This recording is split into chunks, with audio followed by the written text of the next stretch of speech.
Switzerland ay isang maliit na bansa na eksaktong nasa gitna ng Europa, nag-aalok ng 306 tragedy na tanawin kahit saan ka lumingon.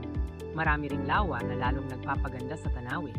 Tingnan ng bansang ito na ang pinakasikat na mamamayan ay maaring ang katang-isip na si Heidi. Mula sa mga bangko hanggang sa mga pastoral na bukirin sa Alps, taglay ng Switzerland ang lahat. Narito ang ilang sa pinakamagandang lugar na dapat bisitahin sa Switzerland. Interlaken. Ang Interlaken, na dati ay kilala bilang sentro ng paggawa ng relo, ngayon ay mas sikat bilang isang resort para sa mga turista.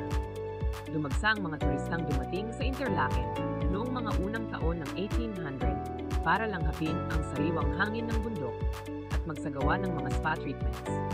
Tumindi pa ang katanyagan nito mula noon. Nag-aalok ito ng kahangahangang tanawin ng tatlong tanyag na bundok ng Swiss, ang Eiger, ang Jungfrau at ang Monk. Ang syudad ay isang popular na base camp para sa mga outdoor na aktibidades sa nakapalibot na Bernese Oberland Alps. Maaaring subukan ng mga gutom na turista ang raclette, isang klasikong putaheng Swiss na gawa sa keso.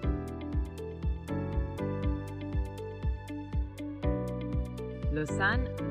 Ang mga atletang may pangarap sa Olympics ay maaaring mag-enjoy sa pagbisita sa Sun, isang kaakit-akit na syudad na pangalawa sa pinakamalaki sa Lake Geneva at tahanan nito ng International Olympic Committee. Ang Sun ay siya ring pintuan patungo sa ilan sa pinakamahusay na ski slopes sa mundo. Bahagi ng Swiss Riviera, naging tanyag sa mga manunulat ang Lausanne sa paglipas ng mga siglo kabilang si Lord Byron, ang Shelleys at si Ernest Hemingway, matatagpuan sa French-speaking sector ng Switzerland. Ang Lausanne ay kilala sa kanyang kahangahangang katedral at masasarap na palengke sa labas.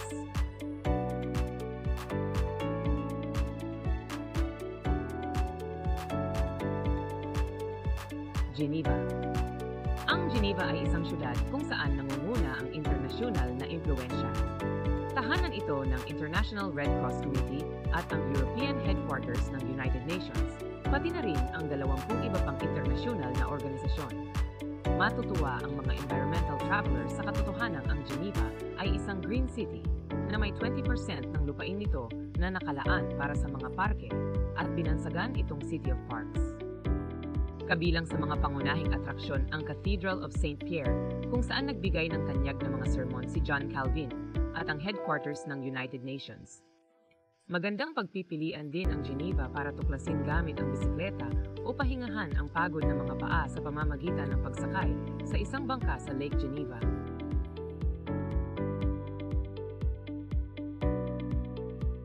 Zurich. Bilang pinakamalaking syudad sa Switzerland, ang Zurich ay kaakit-akit sa mga manlalakbay na may interes sa kultura dahil ito ay may higit sa 50 museo at mahigit 100 art galleries. Kapag nagsawa na ang mga bisita sa pamimili ng mga international na tanyag na Swiss brand name goods, maaari silang sumakay ng bangka sa Lake Zurich o mag-hiking sa kalapit na bundok. Ang syudad ay mayroon ding kahangahangang bilang ng mga clubs para sa mga manlalakbay na nasisiyahan sa paglabas sa gabi. Hindi dapat palampasin ang Swiss National Museum na matatagpuan sa isang kastilyong parang sa Encantada. Ito ay nakatuon sa kultural na kasaysayan ng Switzerland.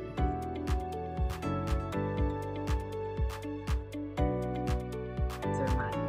Ang Zermatt ay isang maliit na bayan na sikat sa skiing at mountaineering dahil sa kanyang kalapitan sa Matterhorn, isa sa pinakamataas na bundok ng Switzerland. Itinatakda ng mga cable car ang mga skiers papunta sa nakapaligid na mga bundok tuwing taglamig at sa mga hikers tuwing tag-init. Ang Zermatt ay magandang bayan para maglakad-lakad sa iba't ibang lugar. Dahil bawal ang mga sasakyang de gasolina, ang anumang behikulo sa loob ng limitasyon ng syudad ay dapat na pinapatakbo ng baterya. Sa kabutihang palad para sa mga bisita, aabot lang ng 30 minuto o mas kakaunti pa para. Sa paglalakbay sa pagitan ng mga lugar, ang bayan ay maaring mapuntahan sa pamamagitan ng mga kaakit-akit na ruta ng tren na nag-uugnay dito sa labas ng mundo.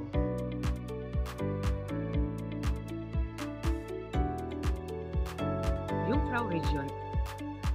Ang rehiyon ng Jungfrau ay isa sa mga pinakasinik na lugar na dapat bisitahin sa Switzerland, kapwa sa tag-araw at taglamig. isang siglo o dalawa na ang nakalipas, ang rehiyong ito ng Alps ay binisita lamang ng upper adventurers na nais mag-ski o umakyat sa mga bundok. Ngayon, salamat sa malawak na network ng mga tren at maayos na pinanatiling mga landas para sa paglalakad at bisikleta, ang lugar ay bukas na sa maraming uri ng mga manlalakbay.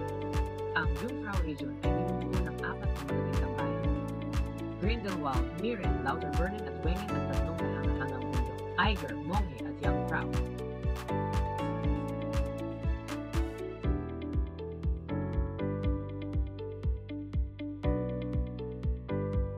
Ang Lugano ay binansagang Monte Carlo ng Switzerland dahil sa tumataas nitong popularidad sa mga kilalang tao. Ang lungsod ay matatagpuan sa tabi ng lawa ng Lugano sa seksyong nagsasalita ng Italyano ng bansang ito sa Alps. Ang Lugano na may mainit na tag-init ay may kasaysayan na nagmula pa noong ika-9 na siglo. Ang lungsod ay tahanan ng maraming pamanang lugar ng Switzerland, kabilang ang 3 katedral at ilang museo. Tahanan din ito ng maraming institusyong pinansyal at dito rin ginaganap ang taunang klasikong musika.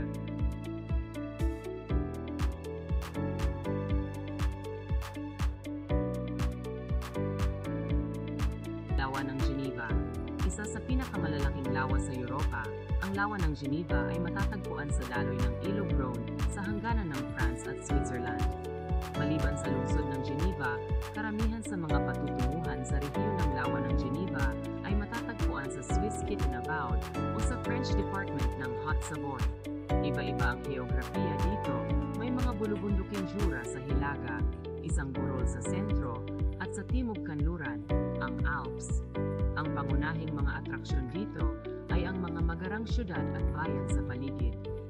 Ang mga oportunidad para sa skiing at hiking sa parehong hanay ng mga bundok, at syempre ang lawa mismo.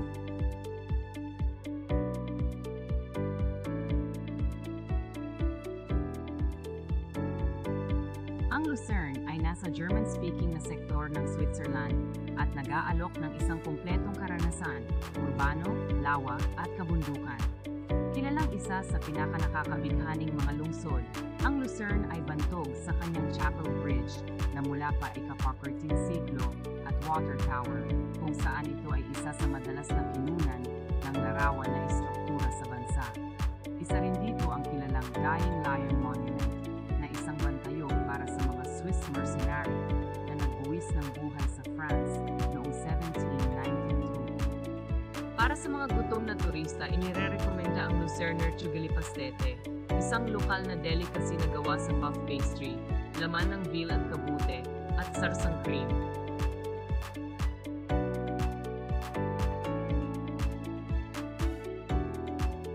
Bern ng Bern, isang nakakabighaning medieval na bayan, ay may kasaysayan buhat pa ng 12 siglo, subalit hindi ito agad naging parte ng Swiss Confederacy hanggang ika-16 na siglo. Ang tanyag na lugar dito ay ang sinaunang clock tower na may animated na puppet na nasa dating kanlurang gate ng lungsod. Ilan pa sa mga dapat bisitahin sa Bern ng Munster, ang gotikong simbahan na umaangat sa Old Town, at ang City Hall nito. Kilala sa simbolong oso, ang Bern ay nag-aalaga din ng ilang mga ito. Para sa mga mahilig mag-shopping, ang Old Town at ang 4 na milya ng covered arcades nito ay siguradong kahanga-hanga na binubuo ang isa sa pinakamahabang natakpan na shopping promenades sa Europa.